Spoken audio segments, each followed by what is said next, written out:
is hard. With dresses, it's even harder. Hi, my name is Chi. With my tips and tricks, you'll find it so much easier. Let's get right into it.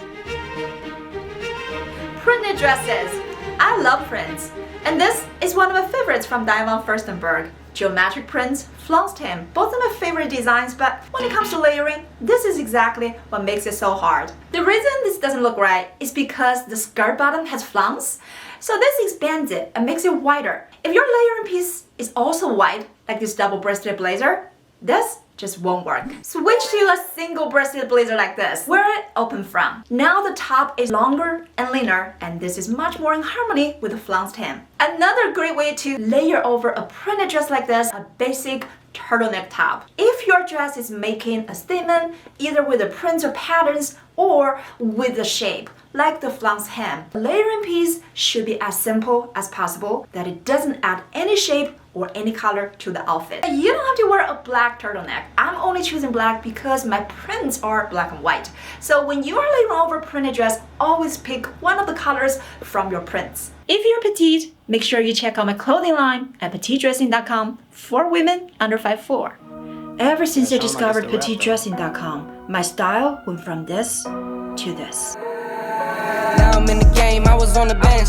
spinning on the back like here I go again.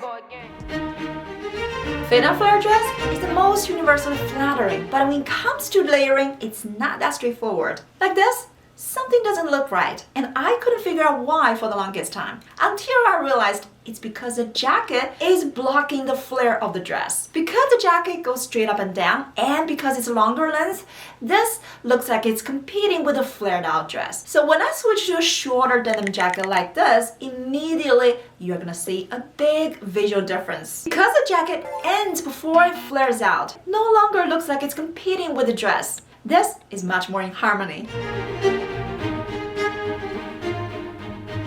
Do you have a tighter fitted dress like this? Lots of spandex, it goes with your curves, really hugs your body, but when it comes to layering, this can be tricky. If you wear this with a blazer, it doesn't look bad, but something looks a bit off because the blazer is too structured. Blazers have very structured shoulders and the line of your top looks angled, but the bottom looks rounded. The two shapes of your top and bottom doesn't look in harmony. Instead, I'm switching to a satin shirt. It still has structured shoulder lines, but because the fabric is soft, it goes with your body, it doesn't look stiff like the blazer. So this doesn't look out of balance with your dress. Besides, satin skims your body and it doesn't cling. So this balances out the clingy bottom and breaks up that bodycon silhouette.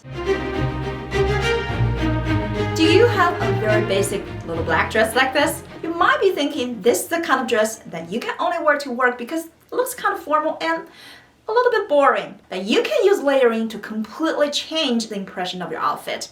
If your style is elegant, add a white blazer. Go for the classic black and white combination. Because of the rich texture of the blazer, this doesn't look boring and looks elegant and elevated. Also, change your black pumps. Switch to heeled mules.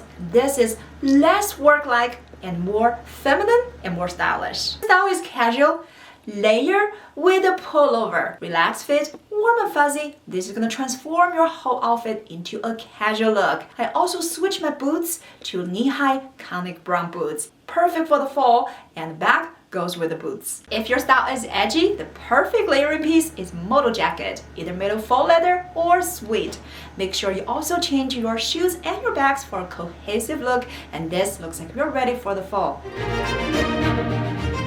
If your dress is long, sometimes this can be the most difficult to layer because it seems like no matter what you wear, as your outer layer, you're always gonna see that very unflattering hem of your dress showing underneath your outer layer. The solution is to wear a cropped layer. I know this may sound surprising to you, but when you try it, you'll immediately understand the major visual difference. Whenever you wear a cropped layer on top, this is gonna divide your upper body into less than 1/3 of your body, and this is the most flattering body proportion no matter how tall you are. Besides, a crop top is gonna draw attention above, and this is always gonna be flattering, especially if you are shorter like myself. And this perfectly solves the problem that your hemline is always showing under your outer layer.